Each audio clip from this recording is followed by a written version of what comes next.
Ano ang magiging reaksyon mo at gagawin mo kapag nalaman mo na ang iyong anak na 8 years old ay isinilid sa loob ng isang sako at wala na itong buhay? Nakakaawa grabe kasi isang 8 years old na bata ang pinaslang at inilagay sa loob ng sako doon sa Rizal. Agad namang kinontak ng mga otoridad yung mga posibleng magulang o kaya guardian ng batang pinaslang at inilagay sa loob ng sakong yan. Dito na nga biglang nagulantang at kinumpirma ng isang nanay na kung saan hindi niya inaasahan na ganito talaga ang kapalaran ng kanyang anak. Sabi pa nga ng inay ng bata, "Anak ko, wala naman kami kagalit at hindi ka naman salbahe. Bakit ganon? Napakahayop ng taong pag-iisipan ka ng ganon. Mahal na mahal kita ate. Huwag mong bigyan ng katahimikan ang gumawa sa'yo nun." Ilang araw bago natagpuan ang katawan ng batang ito sa loob ng sako ay nagpaskil ng missing at nagpost ng missing post ang kanyang mga magulang dahil bigla siyang nawawala at hindi siya mahagilap. So eto yung isa sa mga pinaskil na makikita natin yung pangalan niya, Rylai K. Barun, age 8 years old, tapos yung address niya ay nasa Lot 2 Road, number 10, Abnay Barangay sa Santa Ana, Taytay, Rizal. So last seen na naka-maroon t-shirt na same sa picture na yan bago siya nawala, and then biglang natagpuan na lang sa loob ng isang sako. Eto pa nga yung panawagan ng pamilya nila na please help us na mahanap po siya.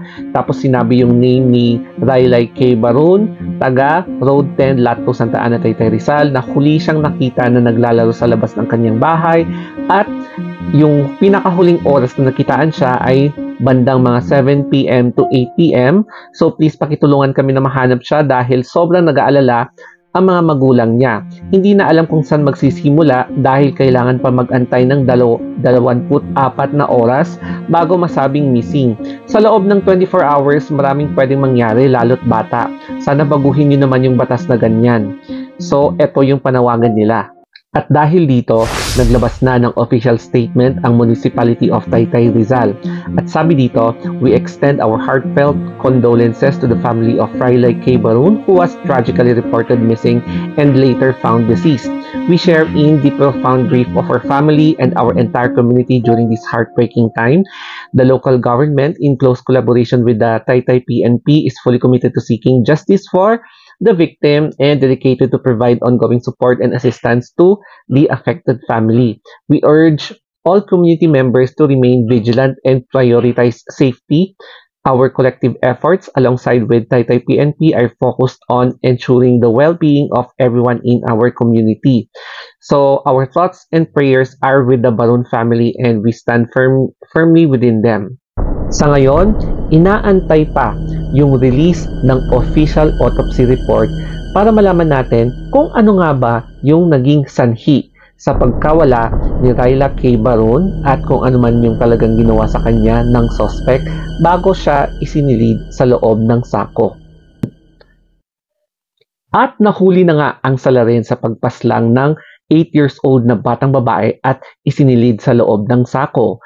At eto na nga siya, nasa under ng kustodiya ng Taytay PNP. At ayon na nga sa reports, nakilala ang salarin na si Jalmani Tapsil na residente din ng Taytay, Rizal na nasa edad 40 plus or 40 plus. May batang anak din siya na babae, tapos nasa abroad naman ang kanyang asawa. Tapos natuklasan daw na gumagamit din pala daw siya ng ipinagbabawal na gamot. So, ibig sabihin, nasa under the influence siya ng ipinagbabawal na gamot na ito nung time na ginawa niya ang krimen. At ang nakakaloka dito ay pati raw ang suspect ay nakisama sa pagbabahay-bahay para daw mahanap yung biktima na isinilid niya sa loob ng sako na wala ng buhay. Hindi nagkamali ang pamilya Baron sa paghingi ng tulong sa office ni Raffy Tulfo in Action dahil ang grupo niya ay nakipagtugon or nakipag-reach out agad sa LGU ng Taytay, Rizal. Kaya naman nabigyan talaga ng sobrang bilis ng aksyon sa hustisya sa pagpanaw ng kanilang anak. Maliban sa sobrang bilis ng aksyon ng Raffy Tulfo in Action, may kita nyo dito na nag-extend pa siya ng tulong sa pamilya Baron. So, binigyan niya ng at least 30,000 pesos. Tapos, I'm not sure kung pati yung lamay, no? Kaya, laking pasasalamat ng Baron family sa pagtulong ng Rafi Tulfo in Action. Sa ngayon ay nilalamayan na ang mga labi ni Riley K. Baron sa kanilang bahay. So, ayan po yung kanyang kabaong and marami ang nakikipagdalamhati sa biglaang pagpanaw niya. So, bilang isang content creator, nakikirami din ako sa kanya. May she rest in peace and sana ay mabigyan na talaga ng hustisya yung kanyang biglaang pagkawala. Kaya bilang advice, always na tignan talaga natin yung ating mga mahal sa buhay kahit na naglalaro sila sa labas ng bahay dahil hindi talaga natin alam ang takbo ng utak ng ibang mga salarin, especially kapag may record na sa police na baka kung ano pa yung pwede nilang gawin sa kung sino yung magiging next na target nila. Hindi naman siguro masama kung magiging paranoid for as long as yung safety ng family member mo ang talagang nasa priority mo bago magsisi tayo sa huli. So, follow me sa ating Instagram account, The Story of Anthony, and syempre din sa ating YT, TikTok, FB, Twitter, and Threads. So, thank you so much and sana may napulot kayo dito. So, always ingat and bye-bye.